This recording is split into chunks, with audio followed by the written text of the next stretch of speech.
मनुष्य अपना जीवन विश्वास पर जीता है, परंतु विश्वास किसका? तनिक सोचिए, किस पर विश्वास है आपको? महापुरुषों की कही बातों पर, ग्रंथों में लिखे ज्ञान पर, माता पिता की सीख पर, या मित्रों के दिए गए निर्देशों पर, या फिर मेरी कही बातों पर? ये सब विश्वास अपूर्ण है जब तक आपको स्वयं पर विश्वास ना हो। यदि विश्वास करना है तो पहले अविश्वास करने के विज्ञान को भी सीखना चाहिए। आप किसी की बातों पर विश्वास ना करें, आप अपने मन से पूछें, अपनी अंतर आत्मा से प्रश्न करें, और जो उत्तर मिलेगा वही सबसे उचित होगा। जब आप अपने मन, अपनी अंतरात्मा पर विश्वास करना सीख जाएंगे तो नीति ज्ञान सब आपके भीतर से स्वतः उमड़ेगा।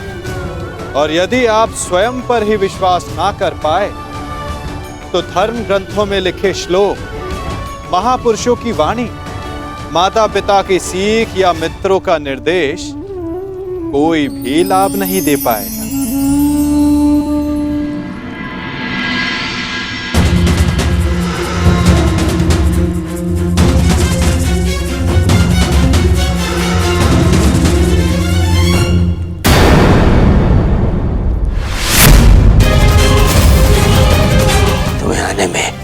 अनेक विलंब हो गया अनुज, अनेक विलंब।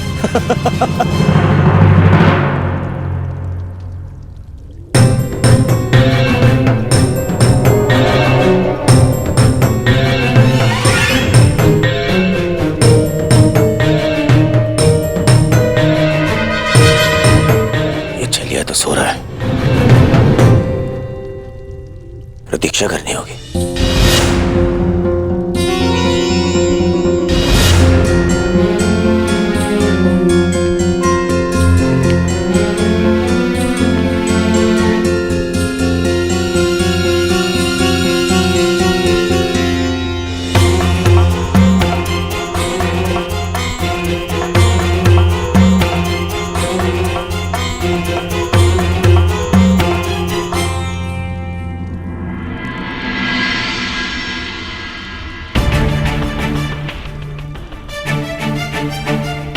माधव विश्राम कर रहे हैं,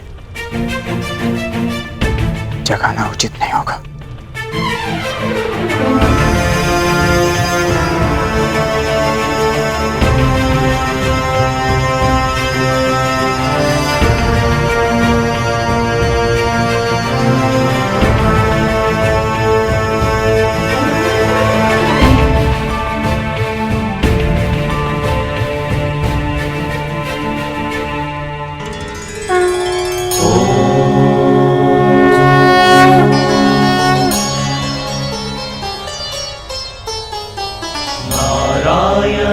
नमस्कृत्य नरं चैव नरोत्तमम्।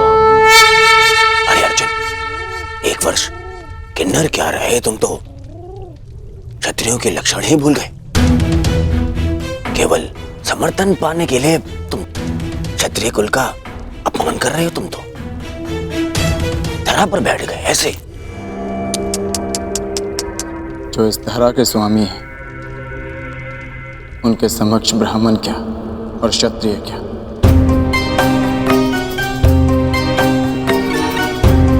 ना मैं इस समय क्षत्रिय हूं और ना ही मेरे मन में समर्थन का लोभ।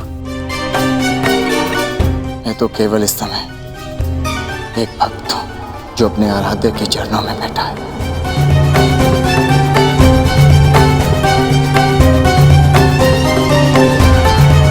बैठो बैठो।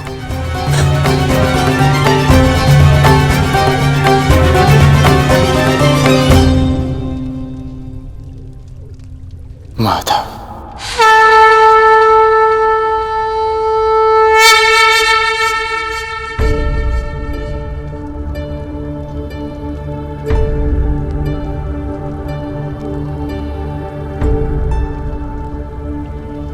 कब आए पार्थ?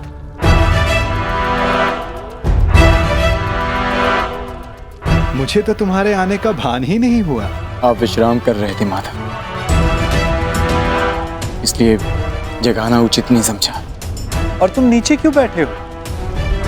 इधर आओ, मेरे समीप आकर बैठो। माधव, मैं यहाँ आपका युद्ध के लिए समर्थ। अरे ठहरो, यहाँ पे पहले मैं आया तो समर्थन मांगने का अधिकार मेरा है। अरे दुर्योधन, तुम भी यहाँ हो? आश्चर्य। आश्चर्य है?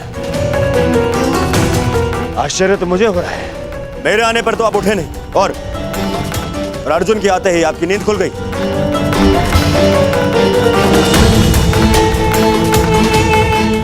वासुदेव,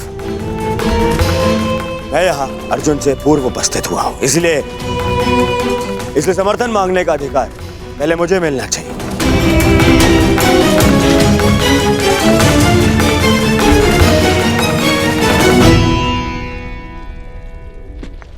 ये तुम्हारा मत है दुर्योधन, परंतु पहले मैंने अर्जुन को देखा, इसलिए मांग रखने का अवसर पहले अर्जुन को ही मिलना चाहिए।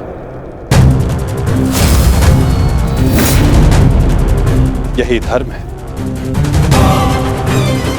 परंतु नियम यह था वासुदेव कि जो द्वारका पहले पहुंचेगा, आपका समर्थन उसी को मिलेगा। और मैं अर्जुन से पहले यहां उपस्थित हुआ हूं।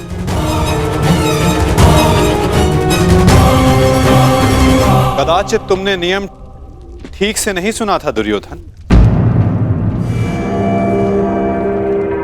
नियम यह था कि द्वारका पहुंचकर मेरे समक्ष आकर प्रथम जो समर्थन की मांग करेगा, मैं उसका साथ दूंगा। अब आप कुतर्क का सहारा ले रहे हैं वासुदेव।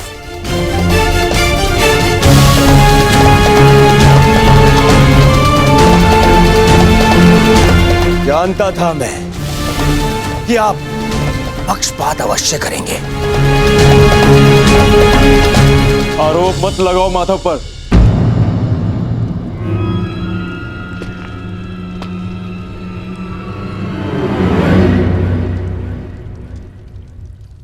दुर्योधन सत्य कह रहा है माधव।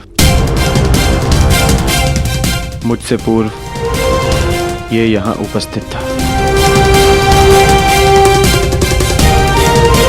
परंतु आपके पीछे बैठने के कारण आप इसे देख नहीं पाए, इसलिए समर्थन का पहला अवसर दुर्योधन को ही मिलना चाहिए।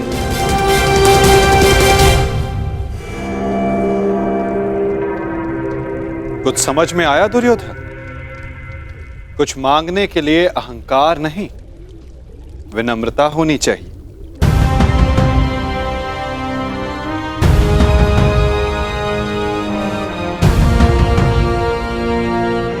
कहो, क्या चाहिए?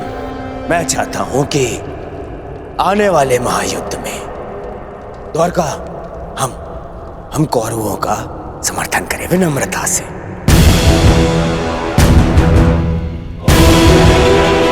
अपनी मांग पर अड़िग हो? हाँ, अड़िग हूं। मेरी यही मांग है। मैं चाहता हूं कि महायुद्ध में द्वारका हम कौरवों का समर्थन करें। ठीक है, तथास्तु।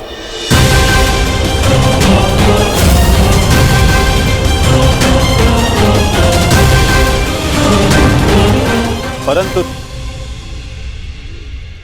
तुम्हारे इस वचन ने मुझे बहुत बड़ी उलझन में डाल दिया है दुर्योधन।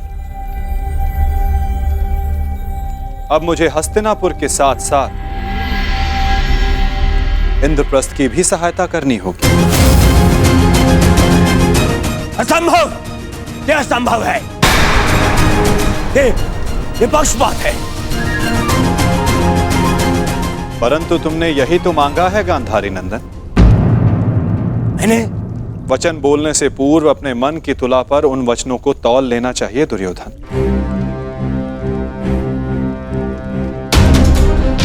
तुमने कहा कि कौरवों को द्वारका का समर्थन मिलना चाहिए।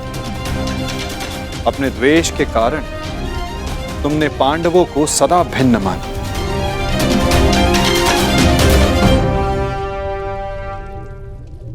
परंतु नीति अनुसार हर कुरु संतान कौरव है और पांडव भी उसी कुरु वंश के हैं जिसके लिए तुमने सहायता की मांग रखी है।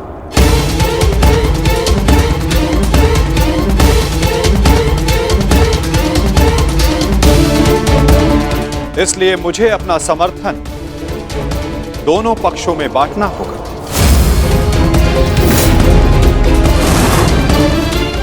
इसलिए मुझे अपना समर्थन दोनों पक्षों में बांटना होगा।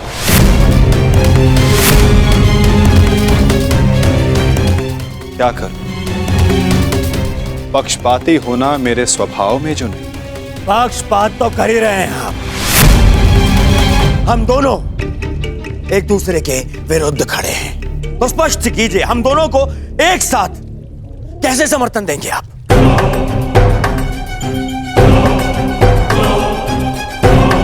या ये भी आपका कोई छल है?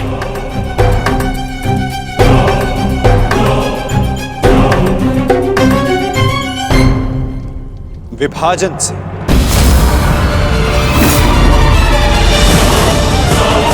पहली बार युद्ध को टालने के लिए मैंने विभाजन का सहारा लिया था और इस बार युद्ध में सम्मिलित होने के लिए विभाजन करूंगा।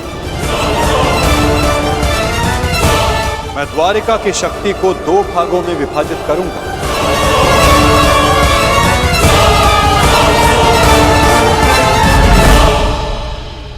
एक ओर होगी मेरी शक्तिशाली नारायणी सेना जो कभी पराजित नहीं हुई,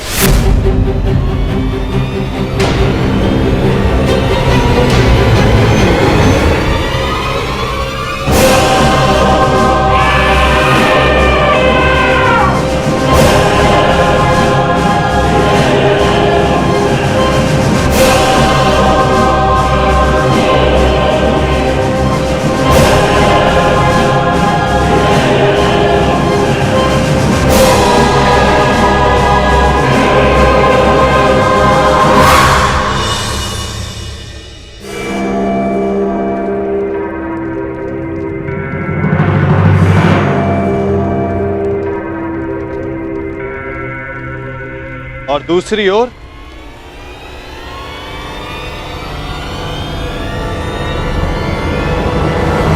केवल मैं।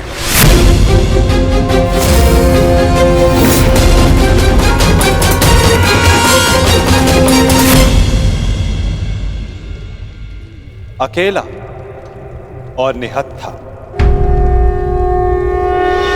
मैं वचन देता हूं किसी भी परिस्थिति में मैं इस युद्ध में अस्त्र नहीं उठाऊंगा।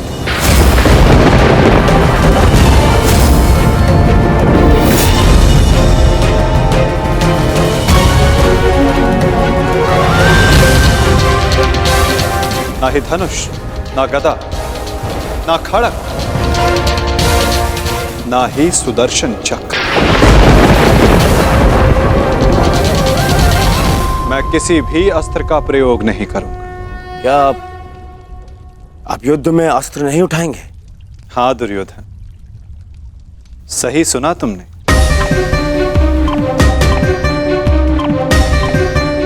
मैंने निर्णय ले लिया है कि मुझे क्या चाहिए। नहीं दुर्योधन, पहले तुम्हें मांगने का अवसर नहीं मिलेगा। क्या? ये मांग कुरुवंश के मध्य हो रही है और अर्जुन तुम्हारा अनुज है और धर्म कहता है कि मांगने का पहला अधिकार अनुज का होता है। कोई अनुज नहीं है, वो शत्रु है ये मेरा। और आपने ने कहा था जो आपके समक्ष पहले आएगा आपका समर्थन उसी को मिलेगा। मैंने अपना वचन निभाया दुर्योधन। तुमने कुरुवंश को समर्थन देने की मांग की और कुरुवंश के लिए मैंने अपनी शक्ति को 2 भागों में विभाजित किया। अब विषय नीति का है दुर्योधन, और नीति के अनुसार प्रथम मांगने का अधिकार अर्जुन को है। यदि बात नीति की है तो इस अर्जुन का यहां आना ही नीति सम्मत नहीं है। किसी राज्य का राजा नहीं है वो। राजा तो तुम भी नहीं हो युवराज दुर्योधन,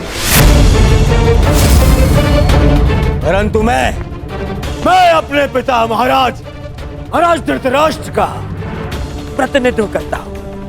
और मैं अपने ज्येष्ठ भ्राता महाराज युधिष्ठिर का प्रतिनिधित्व करता हूं। राजा है? कैसा राजा? 13 वर्ष पूर्व उनसे उनका सिंहासन छिन चुका है, और वही सिंहासन उन्हें मिले, इसलिए ये युद्ध हो रहा है। तो यदि तुमने राज्य लौटा दिया होता तो ये युद्ध कभी नहीं होता। यदि अज्ञातवास पूर्ण किया होता तो राज्य अवश्य लौटा देता।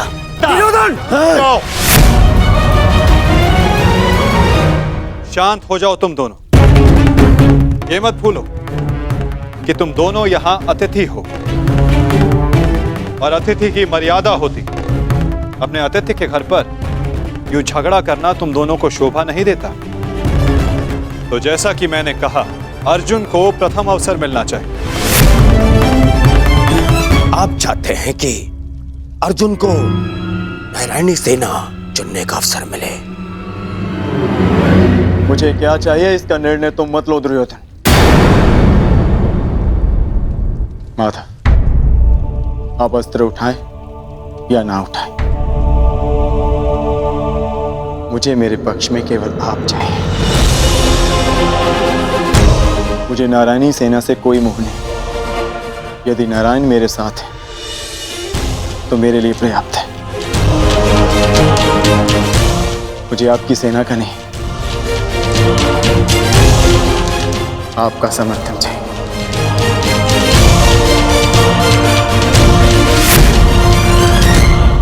क्या आपको यह विनती स्वीकार है माता?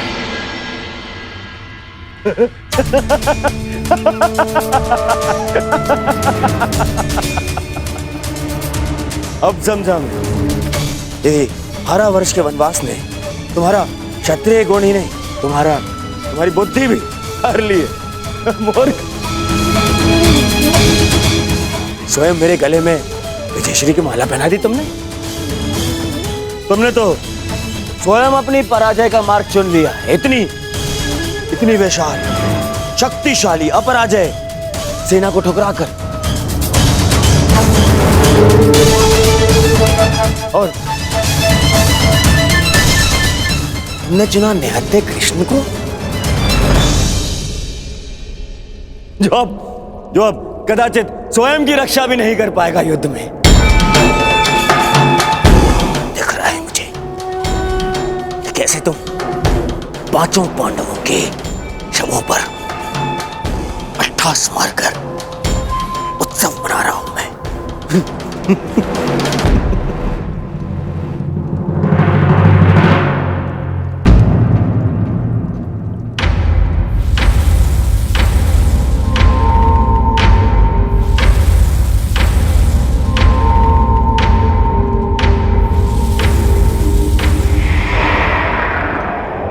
कृष्ण मुस्कुरा रहा है। नहीं, कुछ तो छल है। अब समझा। नारायणी सेना मुझे दे दी, जबकि उसके स्वामी तो आप स्वयं हैं। वो अपने ही स्वामी पर प्रहार कैसे करेगी? उल्टा वो तो हमारी ही सेना को हानि पहुंचाएगी। नहीं, ये छल है ये। नहीं दुर्योधन, यदि ऐसा होता तो मैं पहले ही तुम में से किसी एक को पूर्ण समर्थन दे चुका होता। पक्षपात ना हो, इसलिए मैंने अपनी शक्ति को 2 भागों में विभाजित किया है। परंतु क्या है ना वासुदेव, मुझे संदेह है कि आपकी ये सेना मेरा आदेश नहीं मानेगी। अवश्य मानेगी।